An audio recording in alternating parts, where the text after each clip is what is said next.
Dr. Trifas, would you like to introduce our student?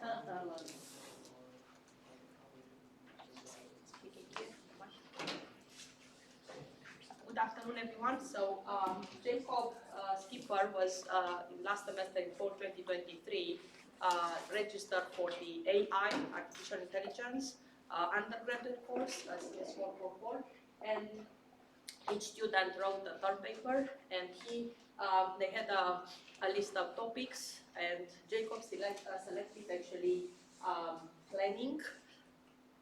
How planning as a problem is solved or can be solved not only by humans but actually by intelligent agents. So he will explain a bit, what ideas he summarized in his paper, and that's how this the idea of having this presentation started. Okay, thank you. Alright, so as you heard, my name is Jakob Skipper, and I am here today to talk to you about plans. More specifically, how they are implemented in artificial intelligence using the hierarchical task network structure. But before we get into hierarchies, we need to think about what is a plan to us? Because if we can understand that, we can understand how computers think about plans. So I brought a few definitions of plans. There's plans as in like how you would see in construction work. There's payment plans. But the second definition up here is what I think is most relevant for computer artificial intelligence design. A method for achieving an end, and often customary method of doing something.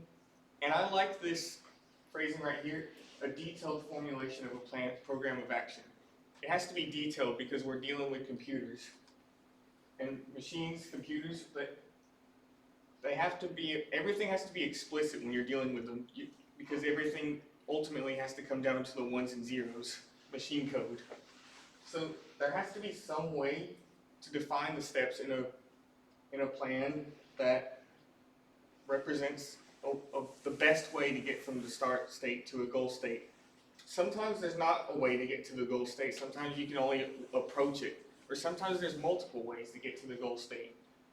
So you see this image right here, this is Stockfish, if you're not familiar. This is a chess analyzer that can basically win most chess games it's presented with, and it does so by coming up with a plan that's a few steps, a few moves ahead, but it's still beatable because you can only do so well because chess isn't solved as we call it. So knowledge representation, we have to know how we're going to explain the plan to the computer before we can make the plan. So there's several techniques to do that. There's semantic networks, which is basically like a network of ideas. You bring them together and they come up with logical compositions. There's production rules, which is a more rules-based version of doing the same thing. And when the machine is given this knowledge, the machines can generate a space, like a state space. And it's all the potential actions, all the potential tasks that it can accomplish, given the universe that it's working in. And it can use any number of algorithms to either draw up a plan or just go ahead and directly act, but it's usually better to make a plan. So, for example, there's the Kiwi bots that are running around the campus nowadays. They collect a lot of data about what's going on around them, like their location, where the other humans around them are, when it's trying to cross the street and if there's a car coming. And it has to do all of this and make plans for whether it should speed up, slow down, stop, or other things. And it accomplishes this using computer vision because they have like these cameras all over them, and it can see like a 360-degree view of what's going on around them. And you can see on the right here, there's more knowledge representation techniques that are used. So where do the hierarchies come in? The hierarchies help with when the tasks that the machine has to do, when they're complex. So when they're complex, we can decompose them into smaller, more granular steps. Right? Sometimes those can be complex, so we can decompose them further, and it turns into this hierarchy structure. And we model this using a hierarchical task network. And what we call the lowest level of the task, the most simple ones, we call them the primitive tasks. So here's a hierarchical task network, which is how to rotate your tires. So you see the next step down from rotate tires, you have the steps that you would think of: unscrew the hubs, unhang them, rotate, and then screw them back on. And then you can see they're broken down into simpler steps as you go down the hierarchy. And you can see sometimes it'll have like this question mark hub. What that is, that's a precondition. So that has to be true. So say you need to have the hub done before you can do that.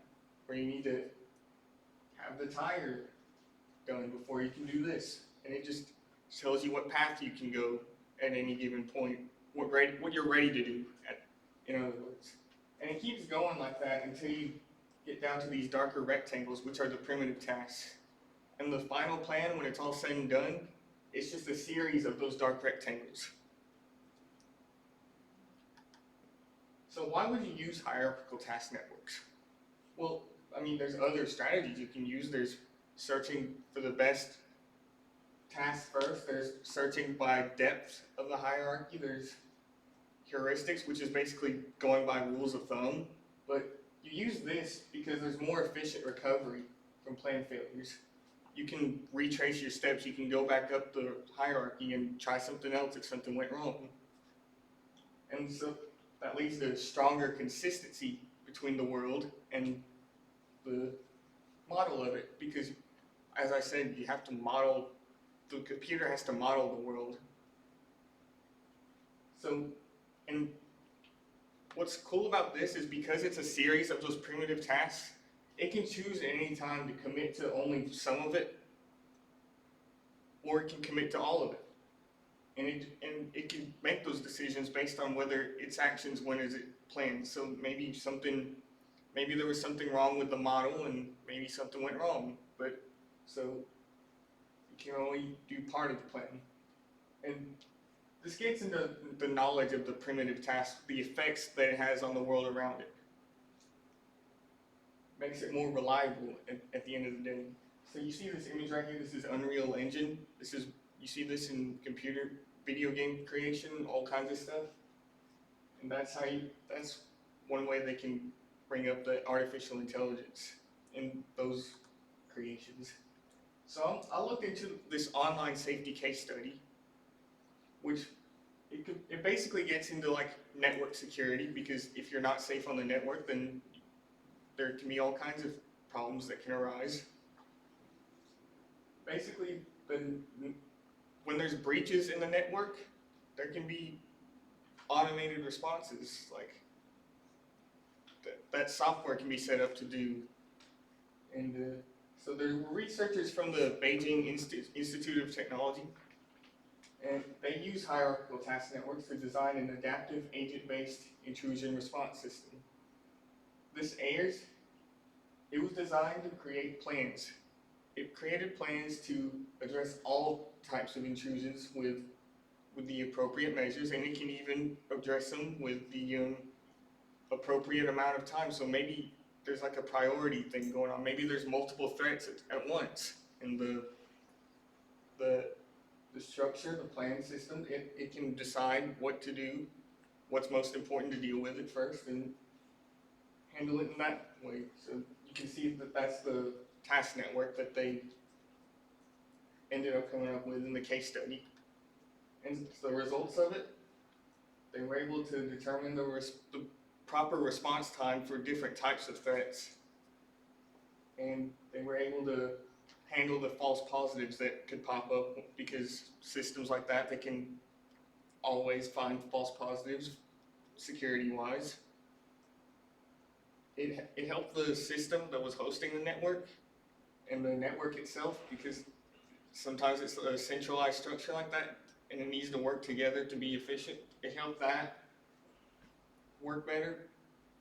and it yielded a system that can adapt over time. It can learn from the security environment and get better knowledge out of it. So,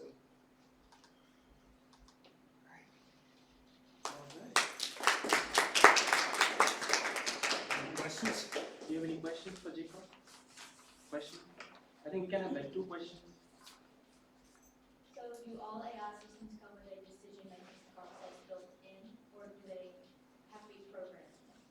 Well, the types of problems that AI deals with, I mean, it's going to have to make decisions because when there's decisions that have to be made, when you expect there to be one output for every input, I mean, but you don't need AI for that. You can just use traditional programming. But AI is built to make decisions like how a human would, or in some cases maybe even better than a human would. Right, yeah, so it's called the closed world assumption pretty much, whatever we put in the knowledge base, it's what the system will learn from, so it's not like, well, if I know something, if I know that, the blue sky, the color is so-so, but if I don't encode it in the knowledge base, then it doesn't know, so you cannot assume that some common sense knowledge is already in the system unless it was added to it. So, yeah. So that's what happened actually. All the larger the data knowledge base. I think we have time for one more question. Yes. Yeah, go ahead. A real quick question. Now, you mentioned about heuristics.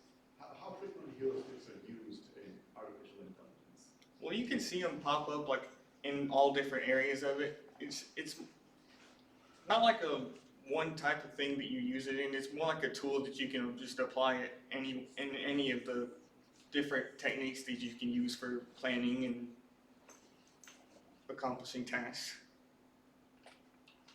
All right. Let's thank our speaker one more time.